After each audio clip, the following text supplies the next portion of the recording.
Darth Vader was someone who much preferred to handle things himself. If there was a job to be done, someone to be found, or an enemy to be killed, it was he who would travel off of his own personal Star Destroyer to find them. But on the rare occasion, usually to keep his dealings out of Palpatine's eye, Vader would enlist the services of a personal assassin group that would do his bidding by proxy.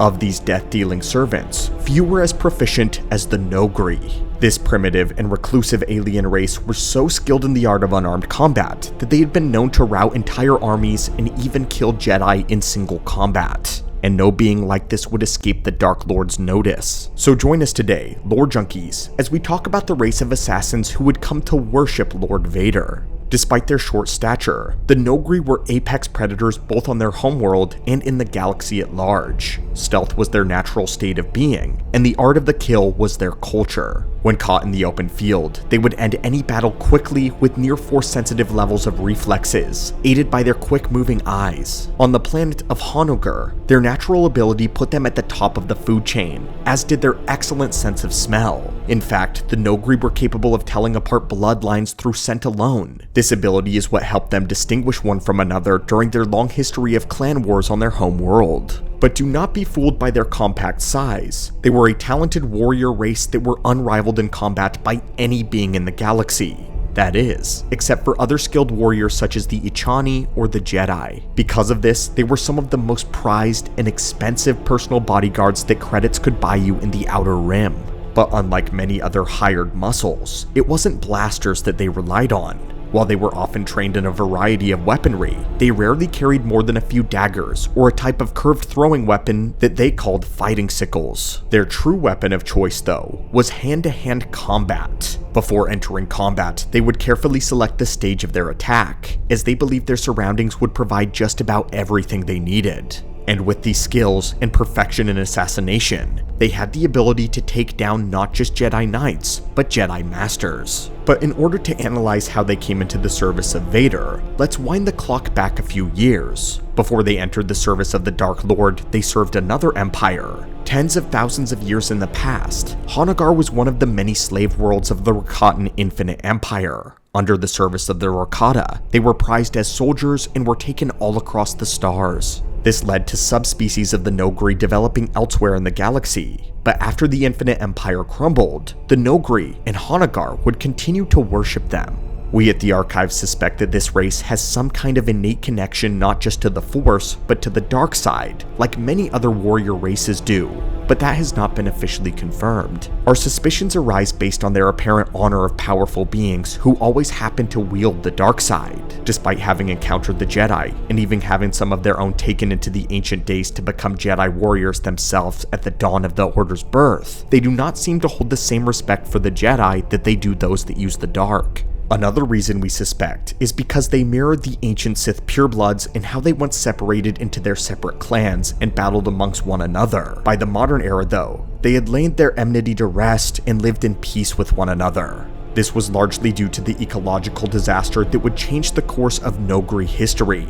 During the early years of the Clone War, a battle in space was fought between the Confederacy of Independent Systems and the Republic over Noghri. A separatist Hulk-class battleship was shot down to the surface and ultimately crashed there. But the ship was carrying the separatist biotoxin weapon by the name of Trixahelophene 1138, which ravaged the planet. The weapon decimated a vast majority of the planet's flora. At the time, the Jedi Master Rike N ventured to the planet in order to locate and retrieve the scientific instrument package which was to be used as proof of the Separatist usage of biological weaponry. However, the package was located by the Noghri first, who swarmed and killed the intruders, including the Jedi Master.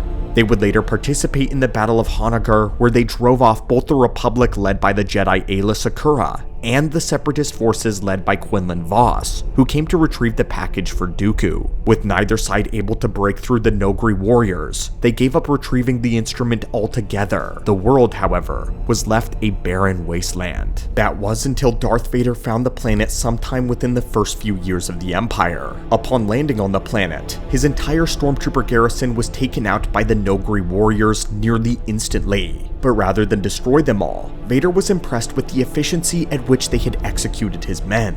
In order to gain their servitude, Vader offered the Noghri people environmental aid directly from the Empire. Around this time, the Noghri people hadn't been warriors in years and had been largely turned into a farming society, but they chose to take up the Dark Lord's offer since they were beginning to starve. The Empire would establish machines which helped a strange type of grass grow on the world. This grass could serve as food and fiber for clothing, and soon the Noghri society became dependent on it. But little did they know that Vader had secretly ordered Imperial scientists to continue poisoning the world. This strange grass was keeping all other types of vegetation from growing. This was to keep the Noghri reliant on the Empire and forever enslaved to Vader. The Dark Lord took many young males of their people and formed the Noghri Death Commandos, personal assassins of both Vader and the Emperor. Sidious himself was also impressed with their people and enjoyed owning a personal army of near unstoppable hunters. Noghri society also emphasized loyalty beyond anything else, and so that kind of devotion was invaluable to the Sith. They were willing to take any order, to lay down their lives for the Empire's whims. The Noghri were used to dispose of many rivals, politicians, as well as dissidents that opposed Emperor Palpatine's regime. One of Sidious's first actions after acquiring their service was to remove the world from all galactic charts as well as erase any record of their existence. This kind of secrecy permeated to all of Sidious's followers, as he didn't want people knowing too much about those that served him. Vader would use their service to take care of more delicate jobs that he couldn't brute force his way through. In one instance, he dispatched them to the planet of Ulara. The world possessed an advanced cloaking device created by the Jedi Master Bred and Kel Verdox. This was used to shield the planet and the indigenous people from the rest of the galaxy. But on Vader's orders, the Noghri infiltrated the shielded planet and wiped out all of the Ulara defenders. But eventually, the Noghri Death Commandos would leave Lord Vader's service entirely when they were given to Grand Admiral Thrawn. This came to him as a reward for his assistance in the Battle of Dara 4, as well as his campaign against Prince Zizor and the Black Sun. Darth Vader granted him control of the Noghri, believing that his brilliant mind would find better uses for them.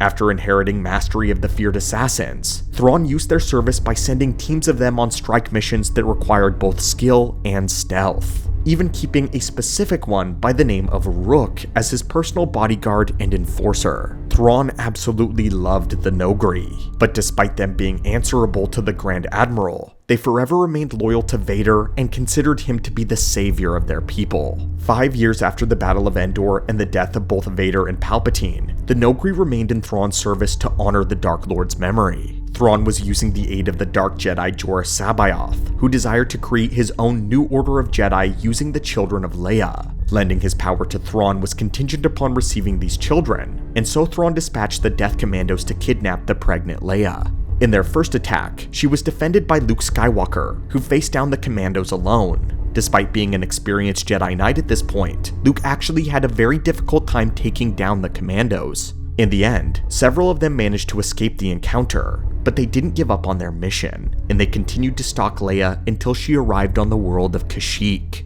There they attacked her yet again, and she escaped on Chewbacca's back. Leia came to realize that she would never truly be safe so long as the Noghri served the Empire, so she did some research to uncover their existence, something that Palpatine had buried deep. Afterwards, she ventured directly to their homeworld to reason with the Elders. Upon landing on the world, Leia was shockingly greeted with open arms by the Noghri people. Through their acute sense of smell, they could detect that she was of the bloodline of their master. They treated her as royalty, referring to her as the Malareush, which meant Lady Vader. While there, Leia began to piece together their history and came to the shocking realization that they had been in service since the Clone Wars. Not only this, but her investigations revealed the poisoning of their world and the lies of Darth Vader. She exposed this to the Noghri people, and as a result, they turned against the Empire. When Thrawn's bodyguard Rook heard of the horrible treachery that their people had suffered, he turned against the Grand Admiral in his moment of triumph and ended his life.